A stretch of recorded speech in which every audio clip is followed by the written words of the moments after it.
안녕하세요. 스냅앤 스포츠의 축구 작가, 축구 썰쟁이 장동입니다. 결국 황선홍 감독이 대한민국 대표팀 임시 감독에 취임을 했습니다. 전력강화위원회에 따르면 3월에는 정식 감독으로 가려고 했으나 감독 후보를 둘러싼 여러 가지 여론의 악화로 인해서 포기를 했고요. 그리고 그 악화된 여론이 신임 감독에게 짐으로 돌아갈 수 있다라고 판단되어서 임시 감독으로 가기로 했다라고 발표를 했죠. 아직 정식 감독의 후보는 정해진 바가 없지만 분위기상 이제 3월에 당장 정식 감독을 선임하기에는 힘들다고 판단을 해서 3월 태국전 2경기는 황선홍 감독 체제로 가기로 했다라고 협회는 발표를 했습니다. 이 과정에서 3명의 후보가 있었고 이 중 1순위가 황선홍 감독이었다라고 해요. 나머지 2명의 후보는 황 감독이 수락한 관계로 밝힐 수가 없다라고 이야기를 했습니다. 근데 이제 추측은 할 수 있죠. 아마 2순위가 박항서 감독이었을 거고 3순위가 최용수 감독이 아니었을까 조심스럽게 판단을 해봅니다. 문제는 3가지가 있어요. 일단 첫 번째, 황선홍 감독이 현임 U23 대표팀 감독이라는 거, 그리고 두 번째는 4월에 파리올림픽 출전 티켓이 걸린 U23 아시안컵이 카타르에서 열립니다. 그리고 마지막으로 세 번째는 이 아시안컵의 최종 평가전이 될 수 있는 U23 서아시안컵에 대한민국이 초청국으로 출전권을 얻었어요. 그 출전이 3월입니다.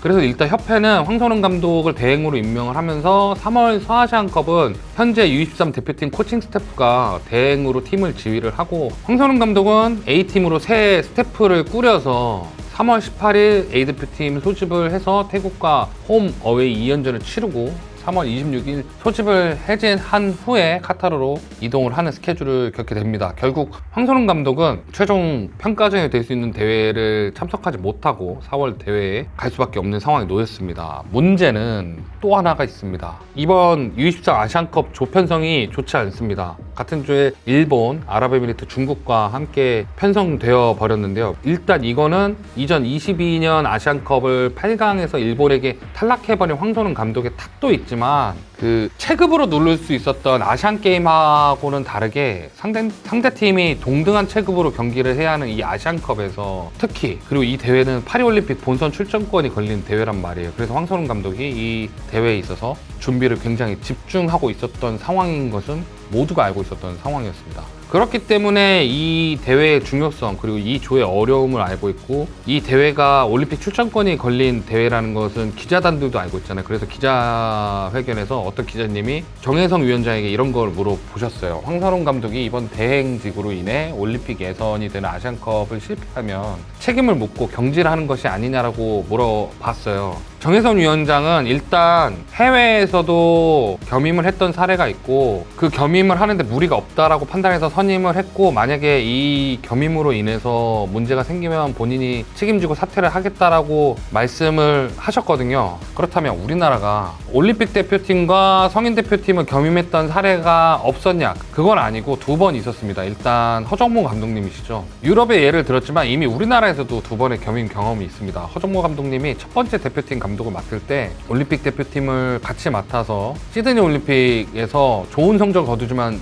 스페인한테 3대0으로 졌던 게 크게 작용을 해서 1승 1무 1패로 결국 조별 예선 탈락을 했고요. 성인 대표팀은 아시안게임이 당시에는 U23이 아니라 A대표팀이 나가서 치르는 대회였어요. 아시안게임에서 한 명 퇴장당한 태국한테 지게 됩니다. 그래서 8강 탈락을 하고요. 2000년 아시안컵에서 이제 4강에 올라갔지만 결국은 이게 4강에 오른 게 문제가 돼서 첫 번째 대표팀 감독직을 사퇴하게 되는 원인이 되었죠. 그리고 핀베어백 감독이 있었습니다. 핀베어백 감독은 아시겠지만 거스 히딩크 감독 사단이었죠. 그리고 이후에 아드보카트 감독이 독일 월드컵을 앞두고 소방수로 왔을 때 그때도 코치로서 우리나라에 들어와서 코치로 있었던 분인데, 이분이 아드보카트 후임으로 대표팀 감독을 맡게 되면서 U23 팀을 같이 맡았어요. 그러면서 2006년 아시안게임에 나가서 동메달을 못 땁니다. 4강에 올라갔지만 결국 4위로 대회를 맞추게 되고 2007년 아시안컵에서는 4강까지 올라서 일본을 꺾고 3위에 오르기는 하거든요. 하지만 핀베어백 감독 같은 경우에도 성과가 눈에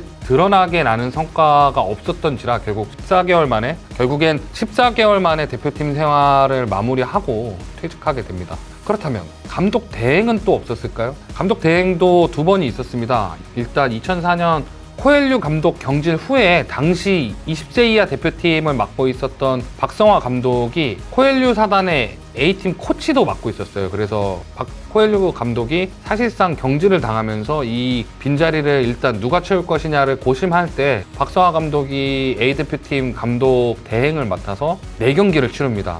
일단 튀르키예와의 평가전 2연전을 홈에서 치르고요. 그리고 파라과이와의 평가전을 치르고 월드컵 예선 베트남전까지 치른 다음에 당시에 U20세 월드컵이 얼마 안 남아서 그 월드컵을 이유로 청소년 팀에 집중하겠다면서 박성화 감독은 사임을 하고 이후에 조 본프레레 감독이 선임이 됐습니다. 그러면서 박성화 감독의 대행 시절은 4경기로 마무리되게 되었죠. 그리고 2014년 브라질 월드컵 이후에 그때도 지금처럼 감독이 빠르게 구해지지 않는 상황이 됐어요. 그래서 일단 신태용 수석 코치를 비롯해서 코치진은 만들어 놓고 어떤 감독을 데려올 것인가 협상을 하는 와중에 9월 A매치 기간이 잡히게 됩니다. 그래서 감독 등록을 할 상황이 안 되니까 신태용 수석 코치가 2경기를 치르게 되는데 우루과이와 베네수엘라와의 2경기를 대행으로 감독을 치르게 됩니다. 이후에 이제 슈틸리케 감독이 선임이 되었지만 경기 전까지 등록이 안 돼서 9월 A매치는 신태용 감독 대행 체제로 치르게 되고요. 그리고 10월부터는 슈틸리케 감독이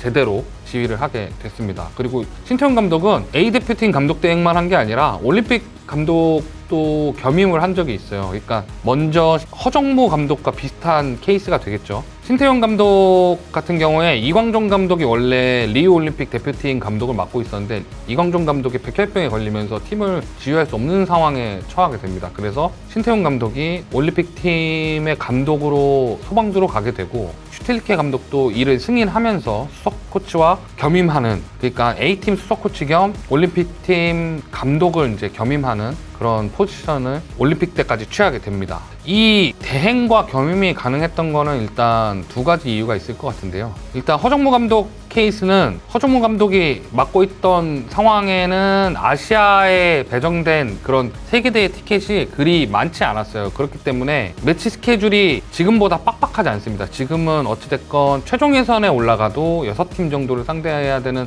상황인데 이때까지만 해도 다 해서 6경기 정도 치르면 월드컵에 가거나 이런 상황이었거든요. 그러니까 매치 스케줄이 복잡하지 않았기 때문에 가능했고, 올림픽 팀 역시 지금 같은 토너먼트가 아니라 월드컵 같이 홈앤드 어웨이 경기를 치르는 예선을 택했던 상황이어서 성인 대표팀과 올림픽 대표팀을 같이 겸임하기에 그렇게 크게 무리가 되는 상황은 아니었어요. 그리고 신태용 감독 사례 같은 경우에는 올림픽 팀에선 감독이지만 A팀에선 코치였던 상황이었기 때문에 나의 공백이 다른 팀에 피해를 입히는 상황은 아니었단 말이죠. 하지만 이제 황선홍 감독 같은 경우에는 애초에 올림픽 팀 전임 감독인데다가 4월에 이 팀의 창설 가치가 되는 올림픽 출전권이 더 걸린 대회에 출전하기 때문에 황선홍 감독이 짊어져야 되는 짐이 이 이전에 겸임을 하던 감독들이나 이 이전에 대행을 했던 감독들과는 짐의 무게나 책임감이 다를 수밖에 없는 상황입니다. 그렇다면 임시 감독만 고려하고 있다던 이 연합뉴스의 기사인데요. 3월 A매치 2경기를 지휘할 생각이 있다라던 박항서 감독은 왜 고려하지 않았을까요? 일단 표면적으로는 지금 저연령대 대표팀 선수들 중 일부가 현재 A팀 멤버이기도 하고, 그리고 황선홍 감독은 협회 내부 감독이라 따로 복잡한 절차 없이 의견 타진하고 조율해서 그 해당 경기에 대한 계약만 하면 되는 것으로 알고 있거든요. 그리고 박항서 감독은 일단 고령이라는 점에서 팀에 대한 융화 부분도 걱정이 되는 것도 있었을 거예요. 그리고 더불어 최용수 감독은 현재 자신의 입지나 대표팀 감독에 대한 부분이 부담감으로 심각하게 작용하면서 이 대표팀 하마평에 대한 부담감을 드러낸 적이 있었다라고 얘기가 나오고 있는 상황이거든요. 하지만 박항서 감독은 2018년부터 2023년까지 베트남에서 활동을 했었던 감독이라는 말이죠. 그리고 스즈키컵을 비롯해서 여러 동남아 팀과의 경기에서 상대를 여러 번 압도한 적이 있는 동남아 한정으로는 정말 최강급의 감독 중에 하나라고 볼 수 있습니다. 특히 태국은 베트남의 최대 라이벌 중 하나인 나라인데요. 이 태국을 박항서 감독이 여러 번 이겨서 태국 감독을 여러 번 날린 적이 있어요. 그리고 박항서 감독 역시 후배들을 위해서 길을 열어준다는 생각으로 2경기를 맡을 의향이 있었다라고 해요. 그리고 박항서 감독이 이 결심을 한 게 저는 좀 개인적으로는 대단하다고 느낀 게, 박항서 감독은 2002년에 이미 협회랑 갈등을 일으킨 적이 있습니다. 이게 아시는 분들은 아실 수도 있는데 이 갈등이 적은 갈등도 아니었거든요. 근데 그럼에도 불구하고 감독직을 맡아보겠다라고 한 거예요. 이게 어떤 내용이냐면 KBS의 보도인데요. 박항서 감독과 협회가 2002 부산 아시안게임을 준비하는 과정에서 갈등을 겪었던 바가 있습니다. 그러니까 박항서 감독과 협회가 정식 계약을 하지 않고 팀을 맡겨버린 거예요. 근데 박항서 감독이 이 부분에 있어서 성명서를 발표하게 되거든요. 그러면서 이 성명서를 발표하는 것을 협회는 항명으로 여기서 징계까지 논의를 했습니다. 일단은 합의를 하고 이후에 정식 감독을 하는 것으로 하고 아시안게임을 진행을 했지만 아시안게임에서 우승하지 못하면서 협회가 부산 아시안게임 이후 정식 계약을 안 하는 것으로 하면서 퇴진을 하는 모양새가 됐지만 제 생각에는 이 부분을 협회에서 기억하고 있는 간부가 남아있지 않을까요? 왜냐하면 워낙에 오래 계시는 분들이 너무 많아서 그런 부분도 좀 작용하지 않았나. 왜냐하면 박항서 감독 정도면은 2경기 치르기에는 다른 감독들한테 피해를 입히느니 박항서 감독이 더 낫지 않았나라는 생각이 저는 들거든요. 어쨌거나 황선홍 호는 출항을 하게 됐습니다. 임시 감독이지만 결국 감독을 맡게 된 상황입니다. 협회는 황선홍 감독이 2경기를 지휘하고 5월 말까지는 정식 감독을 선임하기로 결정을 했는데요. 하지만 아직도 K리그 감독을 배제하지는 않은 상황인 것 같습니다. 극렬한 반대 여론을 어떻게 협회가 해석할지는 현재까지는 미지수라고 볼 수 있습니다. 그리고 이렇게까지 맡긴 이상 협회는 황선홍 감독의 올림픽 팀에도 지원을 아끼지 말아줘야 합니다. 왜냐하면 황선홍 감독이 지금 여러 유럽 팀에 뛰고 있는 선수들을 차출하려고 하는데 지금 그 차출이 좀 안 되고 있고, 이 차출을 황선홍 감독이 직접 그 팀에 찾아가서 차출을 부탁하고 있는 상황인데도 차출이 잘 진행되지 않는 것으로 알려지고 있거든요. 이것을 A팀을 맡긴 대신에 협회가 좀 적극적으로 개입을 해서 차출 문제를 좀 풀어줘서 황선홍 감독이 희생을 하는 만큼의 좀 보답을 해줬으면 좋겠고요. 그리고 황선홍 감독이 A팀에서 기대하는 성과가 나오지 않더라도 그것에 대한 책임을 절대 황선홍 감독에게 물어서는 안 됩니다. 풋볼리스트 기사인데요. 이 대한민국 대표팀 감독의 자리가 개인의 희생과 K리그의 희생으로 이루어지면 안 된다라고 생각을 합니다. K리그는 한국 축구의 근간이고 지금 K리그에서 전성기를 누리고 있는 감독들은 한국 축구의 자산이라고 생각을 하거든요. 만약 협회가 다시 K리그 현직 감독을 선임한다면 걷잡을 수 없이 불타오르게 될 것입니다. 부디 협회가 더 이상 이상한 이야기가 돌게 하지 않고 정말 한국 축구를 위한, 한국 축구를 더 한 단계 업그레이드 시켜줄 감독을 데려온다면 그것이 어떤 결과가 나더라도 팬들은 다 이해하고 수긍할 것이라고 생각이 됩니다. 부디 그렇게 되길 바랍니다. 지금까지 스냅앤스포츠 축구작가 장동이었습니다.